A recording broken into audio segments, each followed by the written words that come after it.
வணக்கம். நாம் இப்போ ஒரு மிகப்பெரிய வரலாற்று மாற்றத்தோட நடுவுல இருக்கோம். உலக எரிசக்தி துறையில ஒரு தலைமுறை மாற்றமே நடந்துகிட்டு இருக்கு. இது வெறும் நம்பர்ஸ பத்தின விஷயம் மட்டும் இல்ல. நம்ம பொருளாதாரம் இயங்குற மொத்த விதத்தையுமே மாத்தி எழுத போற ஒரு புது யுகத்தோட ஆரம்பம். வாங்க இந்த மாற்றத்தோட மையத்துக்குள்ள போலாம். முதல்ல இந்த நம்பரை பாருங்க. $3.3 ட்ரில்லியன். சும்மா யோசிச்சு பாருங்க, இது எவ்வளோ பெரிய தொகைன்னு.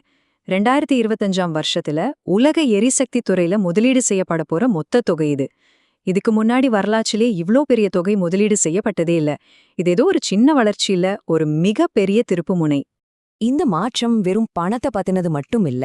நம்ம பொருளாதாரம் இயங்குற மொத்த சிஸ்டமே மறுசீரமைக்கப்படுது.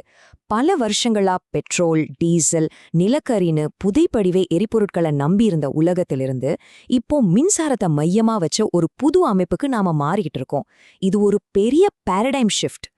சரி, இந்த பெரிய மாற்றத்தை நாம எப்படி புரிஞ்சுக்க போறோம்? முதல்ல அந்த $3.3 ட்ரில்லியன் கதை என்னன்னு பாப்போம். அப்புறம் அந்த பணம் எல்லாம் எங்கே போகுது, எந்தெந்த நாடுகள், எந்தெந்த டெக்னாலஜிஸ் முன்னாடி இருக்கு, இந்த மாற்றத்தை வழிநடத்துற கம்பெனிங்க யாரு, கடைசியா இனிமே நாம சந்திக்க போற உண்மையான சவால்கள் என்னென்ன, வாங்க ஒன்னொன்னா பார்க்கலாம்.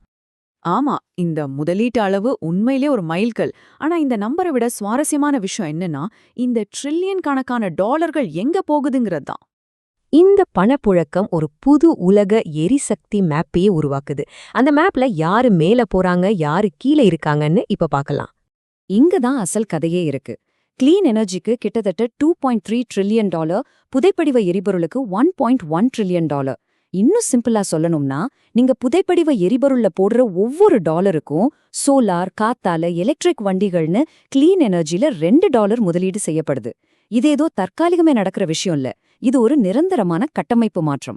சர்வதேச எரிசக்தி நிறுவனம், அதாவது IEA, இந்த புது யுகத்தை மின்சார யுகம்னு சொல்றாங்க. அது ரொம்ப சரிதான். ஏன்னா நாம ஓட்டுற கார்ல இருந்து நம்ம ஃபேக்டரி வரைக்கும், ஏன் நம்ம யூஸ் பண்ற இன்டர்நெட் கூட எல்லாமே வேகமா கரண்ட்ல இயங்க ஆரம்பிச்சிருச்சு. ஆனா இந்த எலக்ட்ரிக் புரட்சியில ஒரு புது, யாருமே எதிர்பார்க்காத ஒரு சக்தி உள்ள வந்திருக்கு.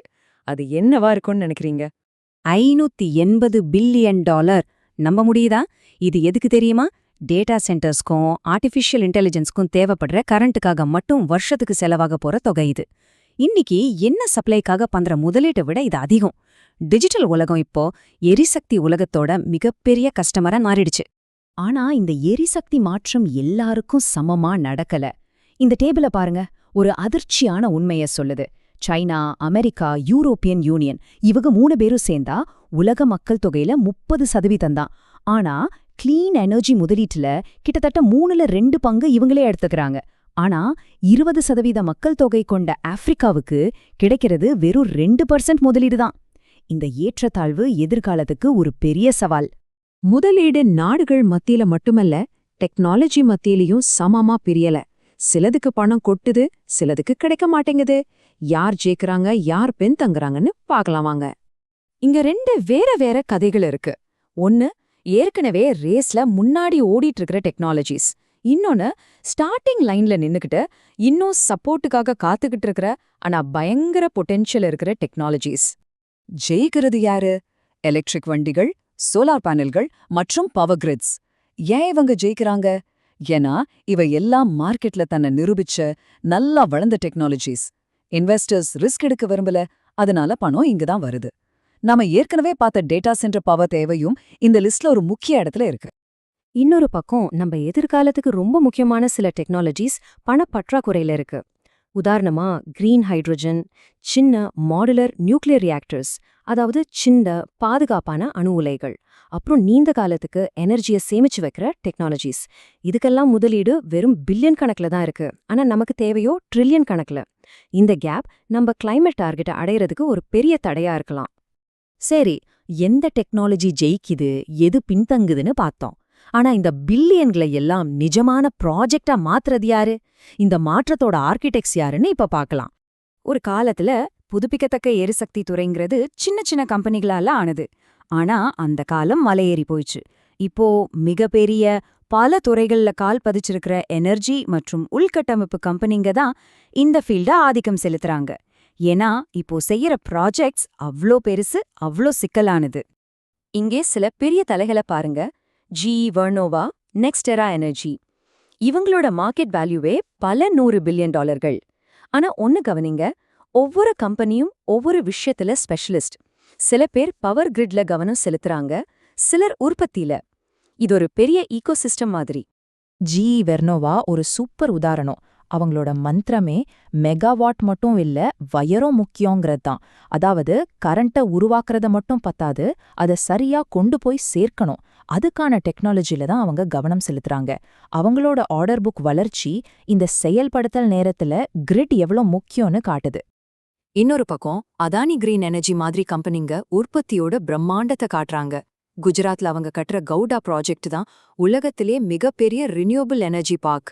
நாம முதல்ல பேசின அந்த ட்ரில்லியன் கணக்கான டாலர்கள் இந்த மாதிரி மெகா ப்ராஜெக்டுகளா தான் உருவெடுக்குது. இது களத்துல வேலை எவ்ளோ வேகமா நடக்குதுன்னு காட்டுது. சரி, நாம முதலீடு, டெக்னாலஜி, கம்பெனிஸ்னு எல்லாத்தையும் பார்த்துட்டோம். இப்ப இதெல்லாம் சேர்ந்து நமக்கு என்ன சொல்ல வருது? நாம எங்க இருக்கோம்? அடுத்த 10 வருஷம் எப்படி இருக்க போகுது? இதுதான் செயல்படுத்தலின் தசாப்தம். உலக பொருளாதார மன்றத்தோட இந்த வார்த்தைகள் ரொம்ப பவர்ஃபுல். நாம வெறும் வாக்குறுதிகள் கொடுக்கற காலத்துல இருந்து செயல்ல காட்ட வேண்டிய ஒரு முக்கியமான பரீட்சை காலத்துக்கு வந்துட்டோம். இனி பேச்சுக்கு இடமில்ல, எல்லாம் செயல்தான். இதோட மைய கருத்து இதுதான். சோலார் பேனல் போடுறதோ காத்தால கட்டுறதோ இனிமே ஈஸியான வேலை. அந்த சாப்டர் முடிஞ்சிருச்சு. உண்மையான சவால் இப்பதான் ஆரம்பிக்குது. அதாவது எல்லாத்தையும் ஒன்னு சேர்க்கறது, பணத்தை திரட்டுறது, உள்கட்டமைப்புல இருக்கிற தடைகளை தாண்டறது. இதெல்லாம் தான் பெரிய வேலை. பணம் இருக்கு, டெக்னாலஜி இருக்கு. ஆனா ரொம்ப முக்கியமான கேள்வி இதுதான். வரப்போற இந்த செயல்படுத்தலின் தசாப்தத்தை தாங்குற அளவுக்கு நம்ம உலக உள்கட்டமைப்பு, அதாவது நம்ம பவர் கிரிட், சப்ளை செயின், நம்ம கொள்கைகள் இதெல்லாம் தயாரா இருக்கா? இந்த கேள்விக்கான பதில் தான் இந்த புதிய எரிசக்தி பொருளாதாரத்தோட வெற்றியே தீர்மானிக்க போகுது.